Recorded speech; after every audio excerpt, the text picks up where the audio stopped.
Hey, I'm Jeff. And I'm Phil, and we're the Cocktail Dudes. Today we're making our root beer syrup. This recipe makes about 2 quarts of root beer syrup, which we use as a base for some of our root beer cocktails, like the Rooty Toot Toot and others. This recipe is Hank Shaw's recipe, and we've tried various ones, and this is the one that I think is the most flavorful, don't you think? Definitely. You need 6 cups of water, 3 ounces of sassafras root bark. That's about 2.5 cups. 1 ounce of burdock root, 1/4 cup of molasses, 1 clove, 1 star anise, and a teaspoon of coriander seeds. And the most difficult thing to find, wintergreen extract. Really? Yes, 2 drops. Oh. I had to order that from outside the state. Wow. And 6 cups of granulated sugar. All right? Yeah. Now, this is a great recipe, but we need to warn you, I think, it's only right, that sassafras root bark is labeled for external use only. Because in the 1960s, sassafras oil, which is where they take the bark, distill it, get the clear, concentrated oil that they use in perfumes and aromatherapy and soaps and stuff like that. That was found to cause liver damage and various cancers in laboratory animals. So you won't see sassafras oil in anything that's mass-produced. Okay, people use it to make sassafras tea on their own, or craft brewers will use it to making beer. But we're making this for demonstration purposes only. All right, so be advised that even though we're not making the concentrated sassafras oil, you still want to have that in mind, so you don't drink this by the gallon, Right. and end up with liver disease. Right. So just know that. Now the sassafras tree is a gigantic tree with these really cool leaves, right? Unilobed, bilobed, trilobe, sometimes even 5-lobed leaves, Yep. which the deer just Oh, love. yeah, the deer love eating it. You should plant some of those out on your scrape. What is that where you hunt for deer? Where you would hunt for? No, Or where do you your hunt land? for? Oh, land. Oh. Duh. No, it's a blind. You have a blind, right? You're either hunting in a blind or a tree stand. So if you want to have a nice tree stand, find sassafras. Yeah. Everybody congregates around sassafras trees. In the winter, the rabbits go up there and start gnawing on the bark. Yeah. Yeah. Plus, if you had your tree Liver stand up, disease then. if your tree stand is up there, you'd come down and you would be all sweet smelling. You can Anyway, hide some of your scent, yeah. so the sassafras root has been used for years to make tea, root beer, of course. And then we're using the burdock root, which is from it's kind of the artichoke family. Yep. This another big leaf type of shrub, and it's got those little thistles on the top, right? Yeah, if you go walking through the woods, they stick to your clothes and everything like that. And actually, a Swiss inventor in the early 1940s, he went out and walked his dog, and he'd get these all stuck to himself and his dog, and he got curious about them and put them under a microscope and saw kind of the hook and loop type of thing to it, and what he invented it from it was Velcro. I know. That's the best thing about burdock root, is a Velcro story. Yeah, Everybody always says NASA invented Velcro. Have you heard that? I think I've heard that. Yeah. Because whenever you hear like, oh, we need more money for NASA, and I'm not saying that's good or bad, I'm just saying, because they gave us inventions like Velcro. Well, no, they didn't. That was a Swiss guy. Yeah, that Swiss guy. No. That always puzzled me. Nature gave us Velcro. This is one of those things, aggravation inspires invention, right? Because we had a dog when we lived out in the country when I was growing up. We had 2 dogs. One would always take the little dog, our Yorkshire Terrier, which was more like a rat, out into the woods, and they would always come back covered in burrs. And it was like, oh my God, crap. Had to cut the hair. Yeah. Anyway, 1/4 cup molasses, all right. Have I ever told you my molasses joke? I don't think so. This is the only joke that I about literally died from when I heard it. Here's the story. I was on the swim team at the time, maybe junior high school, and my friend Courtney, who was standing behind me at the edge of the pool, told me this joke. And she says the punchline, and I go, yeah, that's funny. She goes, do you get it? I said, yeah, I get it. I really didn't get it. And so then, whoop, it was my turn to dive in. I dove in literally as my feet left the side of the pool. I got the joke, started laughing, and by the time I was in the water, I was hilariously laughing. and then came up and almost died. I was drowned. I know, but I got it in midair. This is the joke.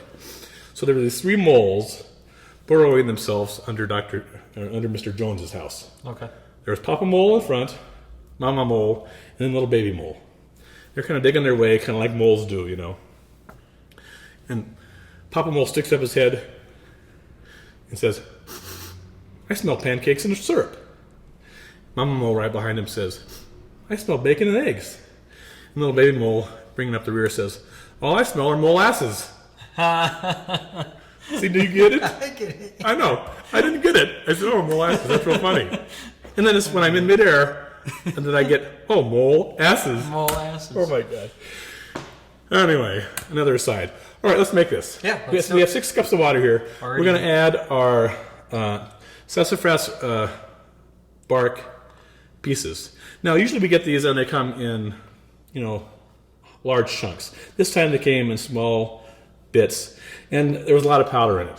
So you don't want the powdery stuff. So if it's powdery, put it through a colander, give it a quick little shake, and that'll get all the powdery stuff away. So you just have the chunks. So we're going to do 3 ounces. If you do get the big pieces, cut it down to about 1/2-inch cubes. Right. So that's 3 ounces of the sassafras root bark, and then 1 ounce of the burdock root. And then to that we're going to add our star anise, our single clove, and our teaspoon of coriander seeds. Coriander seeds, of course, are the seeds from a cilantro plant, right? Mm-hmm. Right? Those go in. I'm going to take this over to the stove, and we're going to get it a boiling. Yep. All right?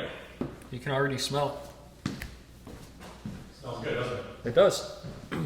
You can do a little stand-up while I'm waiting. I don't have any good jokes. Like the molasses one. All right, we'll turn the flame on high. Get our pan down there.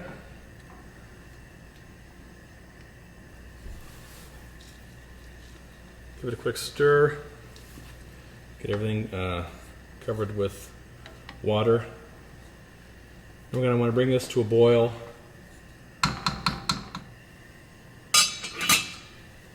So we'll just cover it and let it sit there for 2 or 3 minutes until you have a nice rapid boil.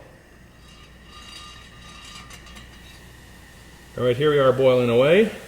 Looks good. Just going to turn it down to simmer. Give it another quick little stir. Looking good.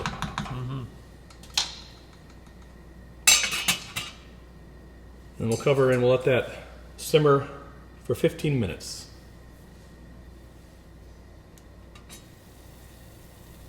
All right, here we are 15 minutes later. Have a nice simmer going. I'm going to add our molasses here, 1/4 cup. I usually fill this up to a 1/3 cup. That way I don't have to get every little last drop out. But I'll give it a half-hearted scrape. And we'll call that 1/4 cup.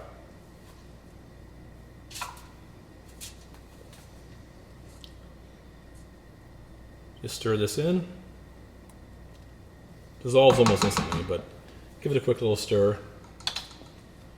And we'll cover that and let that simmer again for another 5 minutes.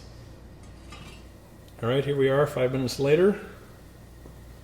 It's looking good. We're going to turn off the heat. We're going to add a little bit of wintergreen extract. Just 2 drops. 1, 2. Give that a little quick stir also.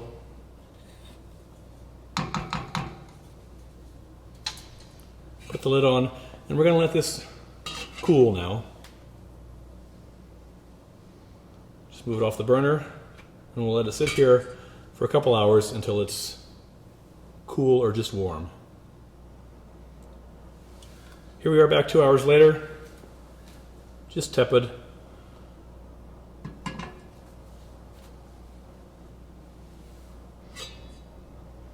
And that's what it looks like there. We're We're going to pour this into a mixing bowl, straining out all of the sassafras root and other crap through a fine mesh sieve. Let's pour that right in. Ooh, that smells good.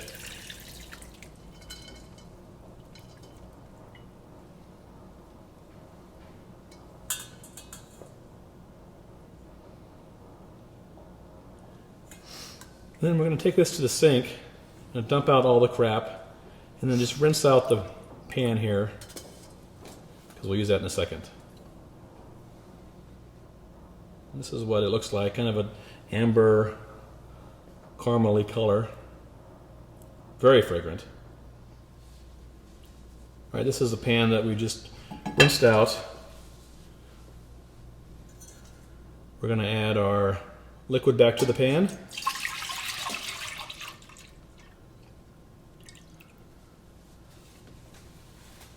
Turn the flame on again. We want to get this simmering a bit. Bring it up to temperature. It should only take a minute or so. Here we are now simmering. We're going to add our 6 cups of sugar.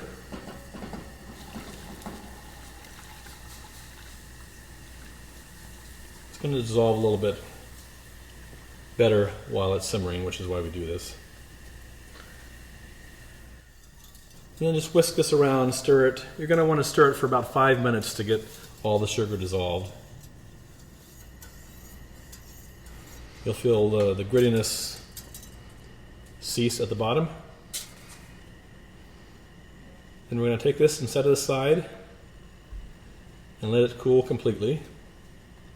Turn it off the oven and we'll let it sit there for 4 or 5 hours or overnight. You want it down close to room temperature. All right, we're back with our cooled root beer syrup.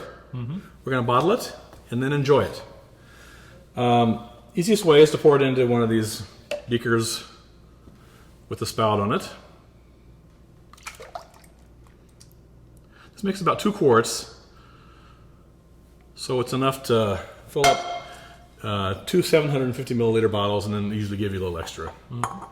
So we'll probably just fill up one here on camera. We'll use a little funnel here. I shouldn't have filled that so hard. It's going to be a challenge to you. Slow. Nice. There we go. Doesn't that smell good? It does. It smells real good. Kind of has the consistency of maple syrup, but just like overwhelming root beer flavor.